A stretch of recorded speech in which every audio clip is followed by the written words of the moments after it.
Good morning to all of you once again in this business study class. In the class of business study, we are going to discuss chapter number first, that was the nature of management. तो हम ये chapter जो है वो discuss कर रहे थे, progress में था हमारा चैप्टर, और इसमें हमने जो किया था पीछे वो हमने कहते हैं लेवल ऑफ मैनेजमेंट, जो लेवल ऑफ मैनेजमेंट थे that were of three type, that was top level management, middle level management and the lower level management. And we have discussed the function of the top level management and the middle level management, and today we will discuss the supervisory level और lower level और operational level, क्योंकि आपका जो lower level है उसके 3 names आपके हैं, synonymous हैं, supervisory level, lower level and operational level. तो हमने जो 2 डिस्कस किए थे पहले वो टॉप लेवल और मिडिल लेवल किए थे, तो मैं एक बार आपको जो है दोबारा से आपका जो टॉप लेवल में जो फंक्शन है वो मैं एक बार रिवाइज कर देता हूँ. तो उनका पहला मेन फंक्शन था determining the objective of enterprise, कि एंटरप्राइज के ऑब्जेक्टिव क्या होंगे, दैट में भी लॉन्ग टर्म ऑब्जेक्टिव, दैट में शॉर्ट टर्म ऑब्जेक्टिव, उन दोनों को डिसाइड करना ये टॉप लेवल में का काम होता है.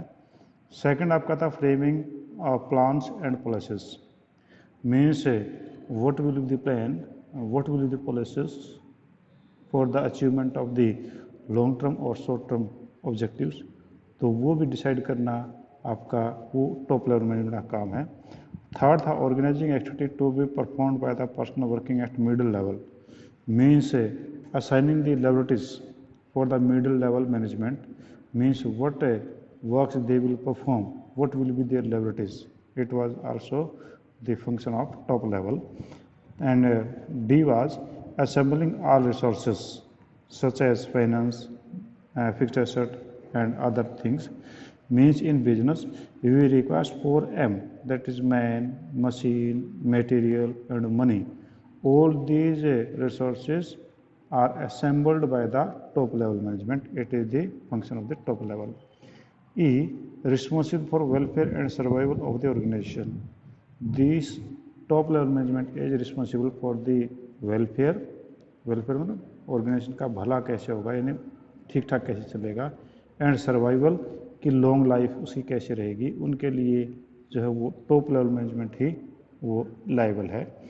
Liaison with outside the world, यानी public relation with the outside world, लोगों से संबंध कैसे रखेंगे, आपके बिजनेस के इंटरनल तो आपके जो एम्प्लॉयज़ हैं आपस में रखते रहेंगे, उनके लिए आपका सिस्टम, ऑर्गेनाइजिंग सिस्टम आपने बना रखा है, पर आप इसके अलावा बिजनेस से के आउटसाइड वर्ल्ड के साथ कॉन्टैक्ट है, जैसे कि न्यूज़पेपर के साथ कॉन्टैक्ट करना, गवर्नमेंट अथॉरिटी के साथ कॉन्टैक्ट करना, सप्लायर के साथ में कॉन्टैक्ट करना या बैंक्स के साथ में कॉन्टैक्ट करना, ये काम किसका होगा, it is also the duty और the function of the top level management. And to integrate diverse element and coordinate the activities, तो आपके जो डाइवर्स एलिमेंट्स हैं उनको जो है डिफरेंट डिपार्टमेंट हैं उनको इकट्ठा करना, किस प्रकार से काम करेंगे, क्योंकि टॉप लेवल मिडिल लेवल में डिपार्टमेंट होते हैं, उन मिडिल लेवल के डिपार्टमेंट्स को जो वो इंटीग्रेट करती है.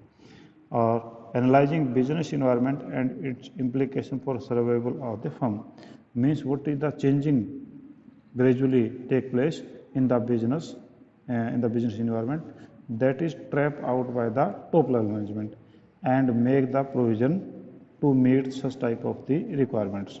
ठीक है जी, ये आपका टॉप लेवल का था. मिडिल लेवल का जो फंक्शन था उसे interpretation of policies framed by the top level management to lower level, कि जो टॉप लेवल मैनेजमेंट ने जो पॉलिसीज फ्रेम की थी उनका इंटरप्रिटेशन करके अपने लोअर लेवल को बताना कि टॉप लेवल मैनेजमेंट जो वो आपसे क्या काम करवाना चाहती है तो उसको बताना. Second is organising activities of their department, कि अपना जो डिपार्टमेंट का जो डिपार्टमेंट है उनकी ड्यूटीज़ को ऑर्गेनाइज करना, उनकी जो है एक्टिविटीज़ है उनको ऑर्गेनाइज करना. परचेज डिपार्टमेंट है, परचेज की किस प्रकार से फंक्शन पूरा होगा, सेल डिपार्टमेंट है वो सेल के कैसे पूरा करेगा, तो उनको ड्यूटीज़ को जो है वो एक्टिविटीज़ को ऑर्गेनाइज करना. Finding out the finding out or recruiting, selecting and appointing the required employees, means appointment of employees हम डायरेक्टली बोल सकते हैं कि appointment of employees at different level, that is also the function of the middle level management and it will done with the help of the lower level management. Next is motivating the persons to perform their best ability, तो उनको जो है जो employees हैं उनको motivate करना कि वो बेस्ट परफॉर्म कर सके। मोटिवेट होता है कि the person who is ready to do the work himself, वो अपने आप ही काम करने को तैयार हो, कि उनको ऐसे इस प्रकार से उनको मोटिवेट करे कि आपको सैलरी बढ़ेगी, आपका प्रमोशन होगा या आपको प्रेस्टीज दी जाएगी। ठीक है। Cooperative with the other department for smooth working functioning, कि आपके अदर डिपार्टमेंट्स हैं, मीन्स ये middle level purchase department, sale department, financing department, marketing department, advertisement department, there are so many departments and it is the liability of the middle level management that they should make the cooperation with each other. Responsible for all activities of first line managers, जो first line managers ने जो काम दिया था उन activities को पूरा करना भी ये इनका काम होता है। ठीक है जी। अब हम बात करते हैं सुपरवाइजरी लेवल या लोअर लेवल, यानी फंक्शन ऑफ सुपरवाइजरी लेवल। हम इसकी बात करें तो functions of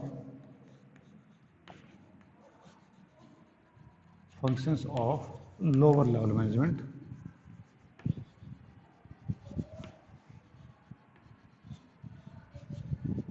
lower level management के फंक्शंस जो हैं वो कौन से होंगे, हम इसके बारे में डिसाइड करते हैं। अब हम पहली बात तो ये देखें कि who are the persons that are placed on lower level. तो जो आपके लोअर लेवल पे जो आदमी होते हैं वो कौन से होते हैं? Supervisors means who are just more than workers, workers से थोड़े ऊपर होते हैं, they supervise the workers. Superintendents means they are also type of a foremanship, वो आपके होते हैं, वो क्लरिकल कैडर में बोल रहे हैं कि वो सुपरिटेंडेंट क्लरिकल्स के ऊपर होते हैं। फोरमैन जो वर्कर्स हैं उनको कुछ काम सिखाने वाले तो फोरमैन हैं। और सब डिपार्टमेंट एग्जीक्यूटिव, जो आपके डिपार्टमेंट के आगे सब डिपार्टमेंट बना रखे हैं उनके जो एग्जीक्यूटिव हैं वो भी आपके सुपरवाइजर लेवल होता है। क्लर्क है, इस प्रकार के लोग जो हैं वो आपके होते हैं लोअर लेवल मैनेजमेंट में। और ये जो भी टॉप लेवल से जो प्लान्स आई थी, मिडिल लेवल ने आपको बताया था अकॉर्डिंग टू योर एबिलिटी, क्योंकि टॉप लेवल तो एक ही बात बताती है, मिडिल लेवल से फिर उनको अलग अलग डिपार्टमेंट से जो शेयर करती है उनका एक्सप्लेनेशन करती है, ताकि उनकी जो क्वालिटी है, क्वांटिटी है, वो प्रोडक्ट की अच्छी आ सके। क्योंकि टॉप लेवल मैनेजमेंट यही कहेगी कि आपका प्रोडक्शन अच्छा होना चाहिए। किसी प्रकार का प्रोडक्ट का मतलब ये नहीं कि केवल वो फिजिकली है, वो आपकी सर्विस भी एक प्रोडक्ट होता है। ठीक है। आपका जो प्रोडक्ट का मतलब anything you are providing for the utility of others, that is your product. जैसे कि मैं पढ़ा रहा हूँ तो my teaching is my product. ठीक है। तो अगर कोई प्रोडक्ट बना रहा है, दूसरा कोई फिजिकली बना रहा है, तो वो उसका प्रोडक्ट हो सकता है। मोबाइल के लिए आपकी जो आपके मोबाइल कंपनीज के लिए जो आपको डाटा प्रोवाइड करती हैं उनका प्रोडक्ट डाटा होता है। ठीक है। तो ये नहीं अच्छी क्वालिटी का प्रोडक्ट हो। तो इसमें कौन कौन से होंगे? रिप्रेजेंटिंग द प्रॉब्लम्स और grievances of workers, representing problems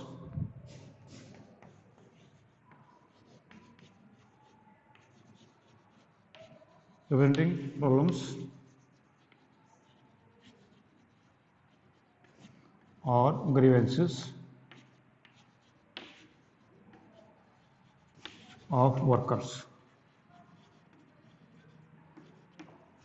आपके जो लोअर लेवल मैनेजमेंट है that is directly in the touch of the workers and the problems which they feels, the grievances which the workers have, they will tell to the lower level management, means they will tell to their seniors, and then these seniors will pass over this to middle level management।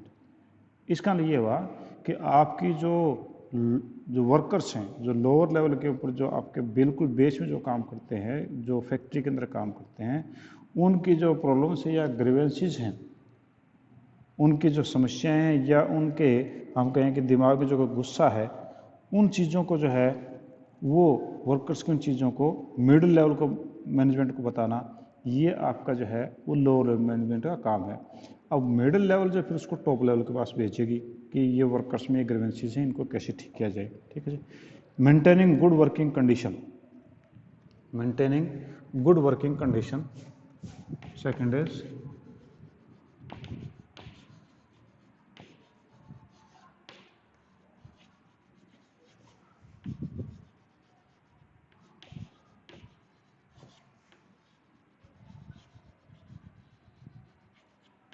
Maintaining good working condition.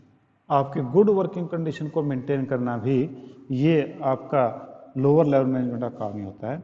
इसका अगर पूरा हम बोले तो ये कहेंगे maintaining good working condition and developing healthy relations between superior and subordinate. यानी आपका सुपीरियर एंड सबॉर्डिनेट, सुपीरियर होता है सीनियर आदमी, सबॉर्डिनेट होता है उसके नीचे जो काम करता है। जैसे कि हेड कलर के नीचे एक कलर काम करता है तो हेड कलर सुपीरियर है और उसका सबॉर्डिनेट अधीनस्थ उसके नीचे काम करने वाला क्लर्क होता है। तो आपका सुपरवाइजर जो है वो सीनियर है और उसका वर्कर जो उसका सबॉर्डिनेट है। तो यहाँ पर ये कहता है कि maintaining good working condition.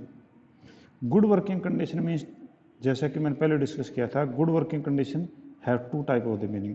First is the physical working condition. Physical good working condition means if a worker is working in the factory and there could be suffocation, there could be more smoking, or there could be the high temperature, there could be harmful machinery, तो वो आपकी physical working condition होगी कि जिसमें worker को काम करने में बड़ी दिक्कत आती है। तो उनको जो है वर्किंग कंडीशन को ठीक करना फिजिकल को। दूसरा था mental working condition. Mental working condition means कि there should be good relation between the senior and the subordinate. If there is any tension between the senior and the subordinate, naturally the workers can not work properly.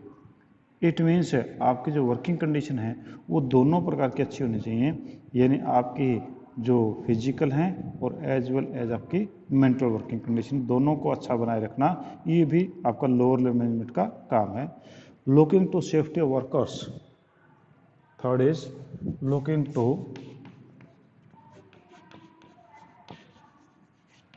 looking to safety of workers।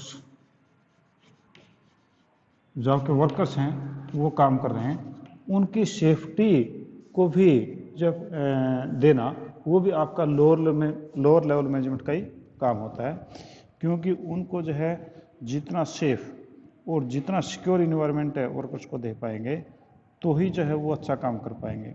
For examples, if the workers are working in a construction company और in such type of the manufacturing company where the machines are in moving condition, in that case there may be hurt to the physical hurt to the workers.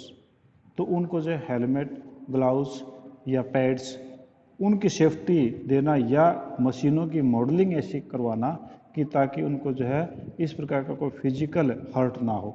तो safety of workers हैं वो भी आपका lower level management का ही काम होता है। They try to maintain prescribed standard of quality या मेंटेन क्वालिटी स्टैंडर्ड। हम सीधा शॉर्टकट में कह सकते हैं maintain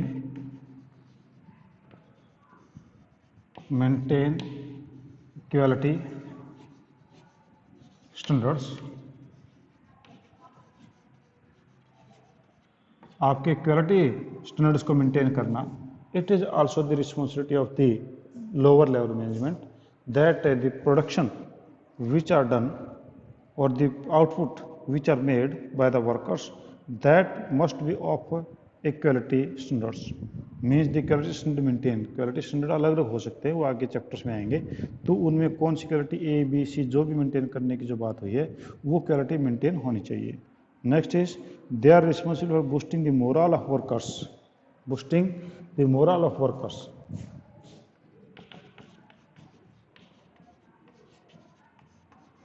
boosting morale of workers.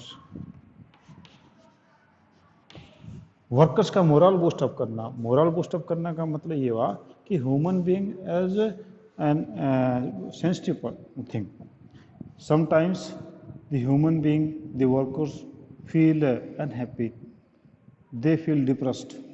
In that case, it is the duty of the lower level management that they should boost up the morale of the employees. They should motivate the employees, and that may be the personal or that may be the organizational.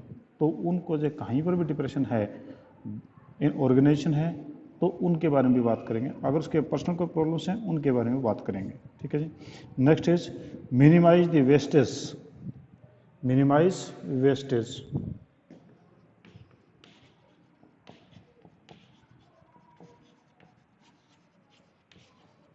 minimize wastage. Means it is also a problem that there may be large wastage, but if there will be large wastage, then the organization will not have not the good profits. तो हमें wastage को कम से कम करना है, ये भी इन्हीं की रिस्पॉन्सिबिलिटी है. Integrate with the actual work force and pass the instruction to the middle level management. Interact with the actual work force के साथ में कॉन्टैक्ट करना और इंस्ट्रक्शन जो मिडिल लेवल मैनेजमेंट से मिली वो उनको देना कि आपको मिडिल लेवल मैनेजमेंट से जो भी उनको इंस्ट्रक्शन मिली थी कि आपने वर्कर्स को ये बताना है, वर्कर्स को ऐसा काम करना है, तो वो भी उनको भेजना, ये भी आपका लोअर लेवल मैनेजमेंट का काम ही होता है. Responsible for quality, quantity, output and loyalty of workers, कि आपका क्वालिटी, क्वांटिटी और वर्कर्स की लॉयल्टी बनी रहे, कि वर्कर्स से should be loyal to the organisation, they should not be rebellion, they should feel respected in the organisation, तभी वो जो है वो लॉयल होंगे. तो ये आपकी थी वो सुपरवाइजरी लेवल की आपकी कुछ फंक्शंस थे. तो मैं एक बार फिर बता दूं, पहला आपका रिप्रेजेंटिंग प्रॉब्लम्स और ग्रीवेंसेस ऑफ वर्कर्स को किसी प्रकार की प्रॉब्लम है या ग्रीवेंस है कि आपका जो है उनमें कोई दुख दर्द उन लोगों को है, तो उन चीज़ों को मिडिल लेवल पास में बताना, ये आपका लोअर लेवल का ही काम होता है.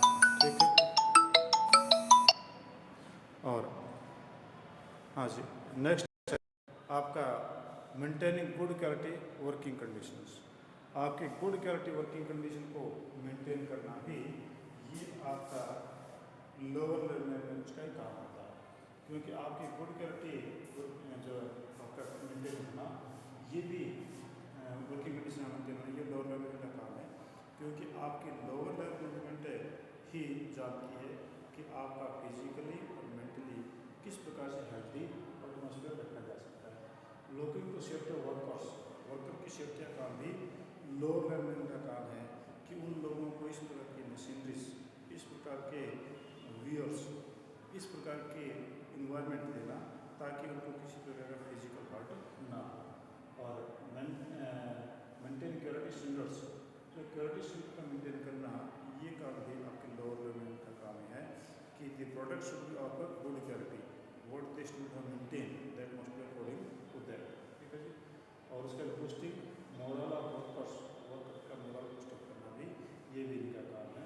और मिनिमाइज वेस्टेज को मिनिमाइज करना, ये भी आपके लोअर लेवल के काम है. अब आपका नेक्स्ट टॉपिक है focus of management function at a different level. ठीक है. अब इससे पहले मैं इस पॉइंट से पहले focus of management of different level की बात कर रहा है, तो आपका जो मैनेजमेंट के फंक्शन जो है वो कौन से होते हैं, थोड़ा सा एक बार बता दें ताकि आप इजीली उन चीज़ों को देख सकें. तो functional focus of management function कौन से हैं, तो मैनेजमेंट फंक्शन कैसे बता रहा हूँ कि ये आपका एक सर्कल है. ठीक है. सबसे पहला आपका जो होता है मैनेजमेंट के फंक्शन, जो 5 फंक्शन मैनेजमेंट के, पहला क्या समझिए, दैट इज प्लानिंग. इन सभी के ऊपर एक एक चैप्टर आएगा पूरा. ठीक है. उसके बाद दूसरा जी आपका ऑर्गेनाइजिंग.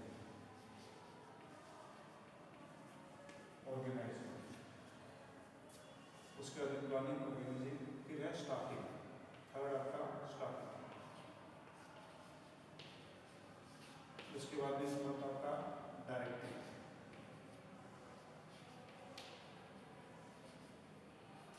और फिर आपका है कंट्रोल.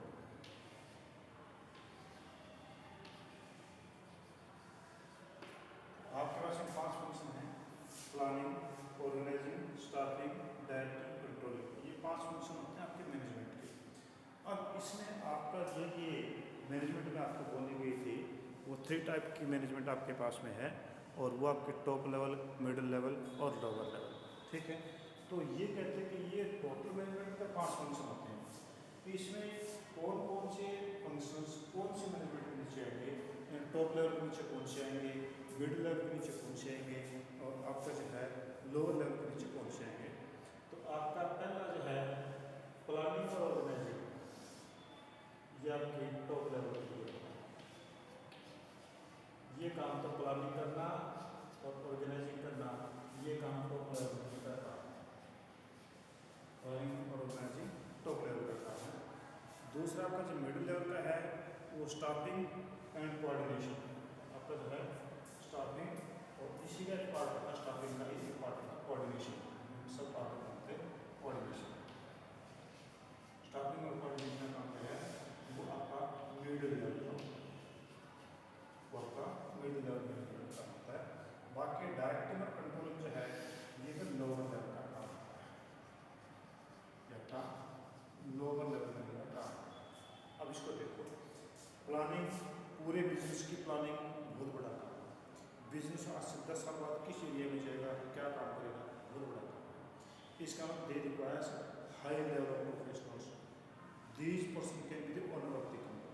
तो आपका प्लानिंग करना, उसमें किस किस प्रकार का ऑर्गेनाइजिंग होगा, स्टाफ कि स्टाफ कौन सा लेवल का होगा, उसमें आपका स्टाफ जो है वो GM कौन होंगे, GM के नीचे आपके वाइस प्रेसिडेंट कौन होगा, प्रेसिडेंट कौन होगा, उसके MD कौन होगा, नीचे जनरल मैनेजर कौन होगा, फिर उसको ओनर मैनेजर कौन से होंगे। तो ये बड़े लेवल के काम है, बड़े लेवल के काम है, टॉप लेवल में काम करेंगे। मिडिल लेवल का काम है स्टाफिंग करना। अभी जो मैंने बताया था कि उनका काम जो है एम्प्लॉय को अपॉइंट करना, एम्प्लॉय को अपॉइंट करना और उनके बीच में कोऑर्डिनेशन बनाना, ये मिडिल लेवल का काम है। ठीक है, उन्होंने अपॉइंटमेंट कर दिया और कहा कि सभी डिपार्टमेंट में जब आपके प्रोडक्शन है या दूसरे डिपार्टमेंट जो 6-7 प्रकार के, उनमें कोऑर्डिनेशन करना ही काम है। और डायरेक्टिंग एंड कंट्रोलिंग, क्योंकि आपकी डायरेक्टिंग किसको करनी होती है, डायरेक्टिंग नॉर्मली ज़्यादातर जो है वर्कर्स को करनी होती है डायरेक्टिंग। वैसे तो हर लेवल पे होते हैं सारे काम, जिस सभी फंक्शन हर लेवल पर होते हैं, तो वो छोटे लेवल पर होते हैं। एज ए होल बिजनेस की बात करो तो आपका डायरेक्टिंग का काम है, तो आपका सुपरवाइजर जो है वर्कर को बारह होता है, ये काम ऐसे करो, ये काम ऐसे करो। और कंट्रोलिंग, तो कंट्रोल करना भी उन्हीं का काम आता है, सुपरवाइजर से या ये आपका लोअर लेवल से होता है। तो आपका जो लेवल ऑफ फंक्शंस हैं उनमें कौन कौन से हमें, प्लानिंग, ऑर्गेनाइजिंग टॉप लेवल के लिए, स्टाफिंग और कोऑर्डिनेशन मिडिल लेवल के लिए, और डायरेक्टिंग और कंट्रोलिंग आपके लोअर लेवल मैनेजमेंट का काम होता है। ठीक है, एनी पॉइंट रिगार्डिंग इट, कोई चीज़ का पूछना चाह रहे हैं तो आप मेरे से पूछ सकते हैं। हाँ जी, ये आपके 5 फंक्शंस हैं। इन 5 फंक्शन के ऊपर एक एक चैप्टर भी आएगा आगे, पूरा का पूरा आगे इनके ऊपर एक एक चैप्टर आएगा। और यहाँ पर जब ये लास्ट कंट्रोलिंग खत्म हो जाएगा चैप्टर पूरे, तो आपके फर्स्ट यूनिट खत्म हो जाएगी। ठीक है, तो ये आपके जब भी फंक्शन पूछे, planning, organising, staffing, directing, controlling, 5 आपके जो है अच्छे तरीके से याद होना चाहिए। तो ये आपके जो यहाँ पर था कि focus of management at different levels. ठीक है, अब उसके बाद में हमारे पास में अगला जो टॉपिक आ रहा है वो आपके पास है function of management. Function of management कौन से है, तो यही है function of management, 5 planning, organising, staffing, directing and controlling. Book में आगे थोड़ा डिटेल में दिया हुआ है, इसके बाद थोड़ा थोड़ा, तो ये दोनों आगे जब पूरे चैप्टर आएंगे तब उसमें नहीं पढ़ेंगे, तो इससे पहले इनको करने की जरूरत नहीं है। ठीक है, अब उसके बाद नेक्स्ट एक जो टॉपिक आता है दैट इज कोऑर्डिनेशन। ठीक है, यानी समन्वय। ठीक है, तो हम उसको डिस्कस करते हैं।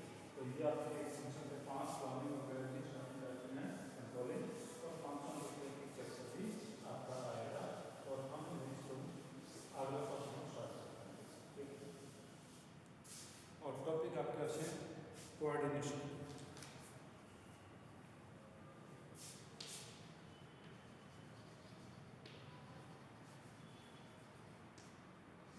कोऑर्डिनेशन, कोऑर्डिनेशन है का मतलब का समन्वय।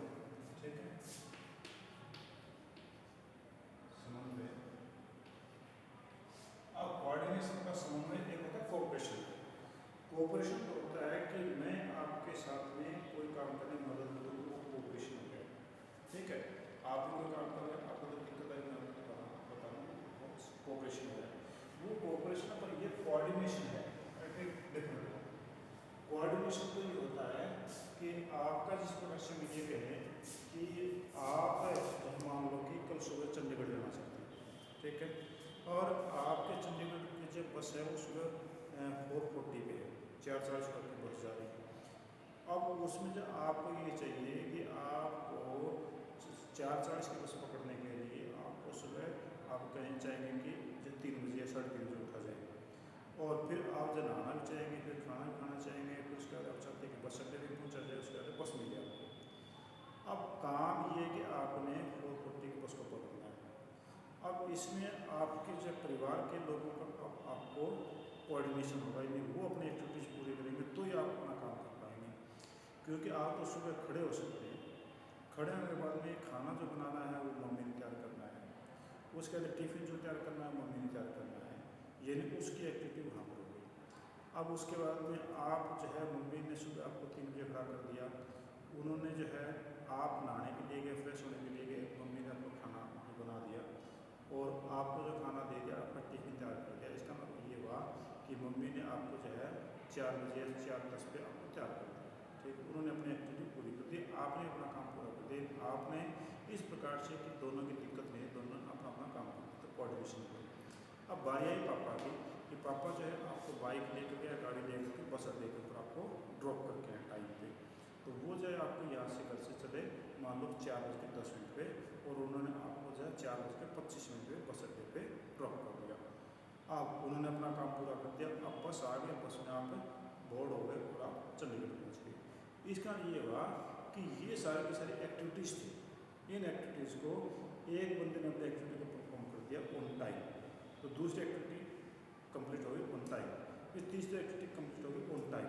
तो एक्टिविटीज़ की एक सीरीज इस तरीके से रख दी जाए कि उनका काम पूरा होता जाए, वो कहलाता है कोऑर्डिनेशन, ठीक है। तो आपका जो है यहाँ पर हम बात करें कोऑर्डिनेशन की। अब कोऑर्डिनेशन जो है वो कोऑपरेशन से अलग है, कोऑपरेशन एक अलग चीज़ है, ठीक है, और कोऑर्डिनेशन एक अलग चीज़ है। तो कहता है कि the process by which manager synchronising the activities of different department known as coordination. हम बिजनेस की बात करें तो मैनेजर्स जो हैं वो डिफरेंट डिपार्टमेंट के एक्टिविटीज़ को सिंक्रोनाइज कर दें, छोटा कर दें, उसमें मिला दें। जिस प्रकार से आपके कंपनी का काम जो है कच्चा माल लेकर के उसको माल को बेचना है और उससे पैसे कमाना है, तो अब उसमें सबसे पहले परचेज डिपार्टमेंट, फिर उसका प्रोडक्शन डिपार्टमेंट, फिर उसके बाद में आपका प्रोडक्शन के बाद में सेल डिपार्टमेंट, आपका जो है एडवर्टीजमेंट डिपार्टमेंट, और उसके बाद में आपका जो फाइनेंस डिपार्टमेंट जो पैसा कलेक्ट करता है। अब वो 5-6 डिपार्टमेंट हैं, उन सभी के एक्टिविटीज़ को इस प्रकार से सिंक्रोनाइज या सीरियल वाइज लगा दिया जाए कि सारा काम टाइम पे पूरा हो। यानी परचेज डिपार्टमेंट टाइम पे परचेजिंग करे, उसके बाद प्रोडक्शन डिपार्टमेंट टाइम पे प्रोडक्शन हो जाए, फिर सेल डिपार्टमेंट हो जाए, फिर मार्केटिंग डिपार्टमेंट एडवर्टीजमेंट वगैरह करे, और फिर माल बिका उसके बाद पैसे कलेक्ट हो जाए। तो ये आपका जो है सारा का सारा देखें तो ये कह रहा था कोऑर्डिनेशन, ठीक है, यानी सिंक्रोनाइजेशन ऑफ एक्टिविटीज इसका एज ए कोऑर्डिनेशन, वो आपका कोऑर्डिनेशन कहता है, ठीक है। हाँ जी, अब कहते हैं coordination is essence of management. क्या है कि कोऑर्डिनेशन जो है वो मैनेजमेंट का एसेंस है। एसेंस होता है सार गतिज या पूरी चीज़ की, आपका जो है कोऑर्डिनेशन है। Coordination is essence of management.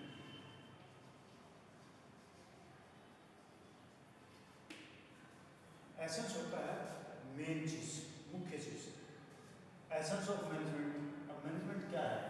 Management आपकी 5 एक्टिविटीज हुई, management planning, organising, staffing, acting, control, वो 5 एक्टिविटीज का मैनेजमेंट है। वो क्या है? मैनेजमेंट जो 5 फंक्शन है, 500 फंक्शन ही तो आपके जो है वो मैनेजमेंट है, और क्या है।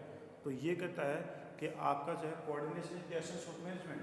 ये मैनेजमेंट के 500 फंक्शन इस कोऑर्डिनेशन के अंदर ही हैं, यानी उन 500 फंक्शन का मेन रोल ही आपका कोऑर्डिनेशन कहलाता है, ठीक है। तो पहले कहता है coordination needed to perform all function of management. सभी फंक्शन जो मैनेजमेंट के पूरा करना वो कोऑर्डिनेशन का काम ही है। अब इसमें कौन सा है कि आपका जो है कोऑर्डिनेशन शुरू होता है प्लानिंग से, और प्लानिंग कौन करता है? Top level management.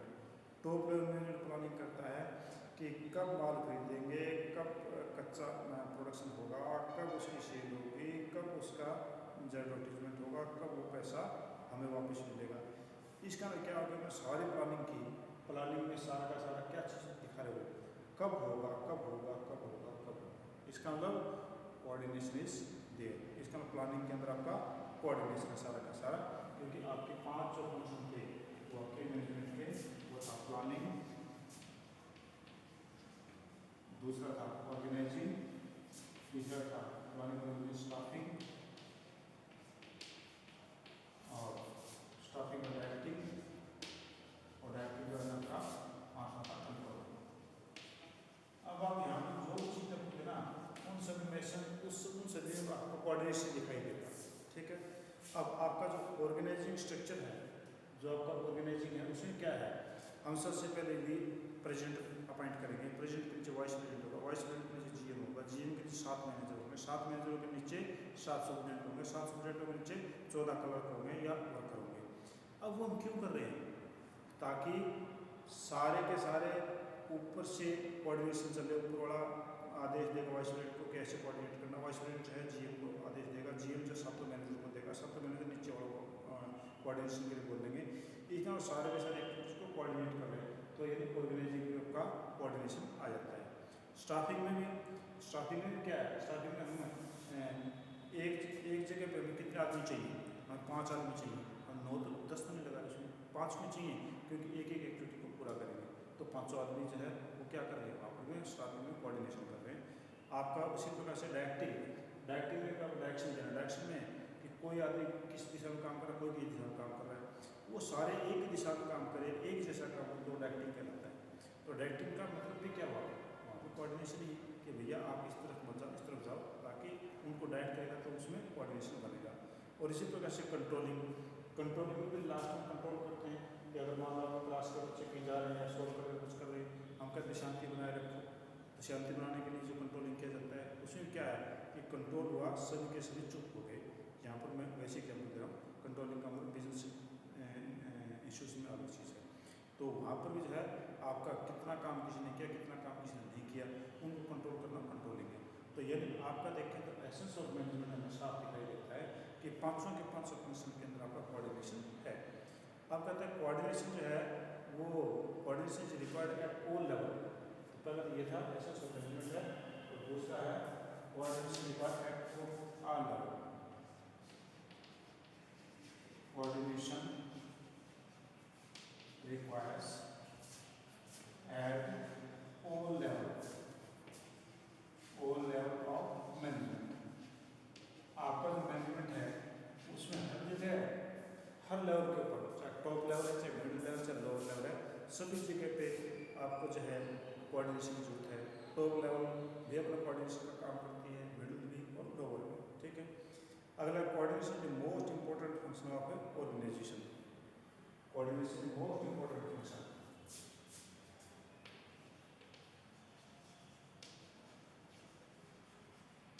Coordination is most important function.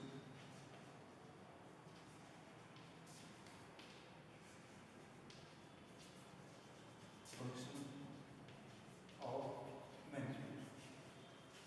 ठीक है, ये आपका जो मोस्ट इम्पोर्टेंट फंक्शन आपका होता है ऑर्गेनाइजेशन।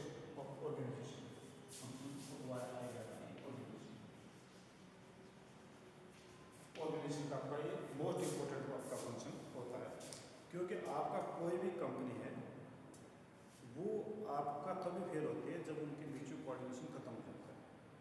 चाहे आपका घर में अगर मम्मी का, पापा का, भाई का, बहन का, दादी का, दादा का आपस में कोऑर्डिनेशन खत्म हो गया, उसी दिन आपका जो है डिक्लाइन स्टार्ट हो जाता है।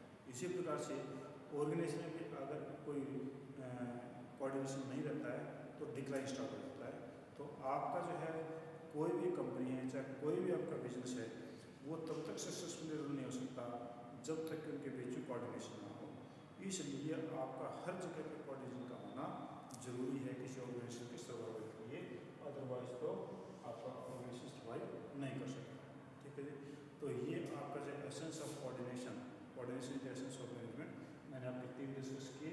आपका coordination is essence of management, management कौन से थे, 5 फंक्शन में coordination required at all level, top, middle, lower, तीनों में, और coordination is the most important function of organisation, ये मैंने आपको एक्सप्लेन किया, ठीक है जी। तो आज हम इतना ही करते हैं, कल या परसों या मंडे को हमारा ये टॉपिक खत्म हो जाएगा, ठीक है जी। हाँ जी, किसी को किसी प्रकार की कोई पूछनी कोई चीज़ तो आप मेरे से पूछ सकते हैं। हाँ जी, anything you want to ask? वैसे तो काफ़ी ईजी है, अब थोड़ा थोड़ा आपके दिमाग में चीज़ें आ गई होंगी कि हम लोग सीनियर होते जा रहे हैं, और मंडे जो आपका ये चैप्टर पूरा हो जाएगा, और मंडे के बाद में जो है हम ट्यूसडे से नेक्स्ट चैप्टर जो है वो हम स्टार्ट करेंगे। और नेक्स्ट चैप्टर में जो आपके पास में जो आएगा वो प्रिंसिपल ऑफ मैनेजमेंट आएगा। बड़े मज़ेदार चैप्टर होगा, बड़े अच्छा लगेगा, आपको पता पता चलेगा ह्यूमन साइकोलॉजी क्या होती है। ठीक है, तो चलो जी आज हम इतना करते हैं। Thank you, have a nice day. और ज़्यादा से ज़्यादा बच्चे जो है क्लास अटेंड किया करें, क्योंकि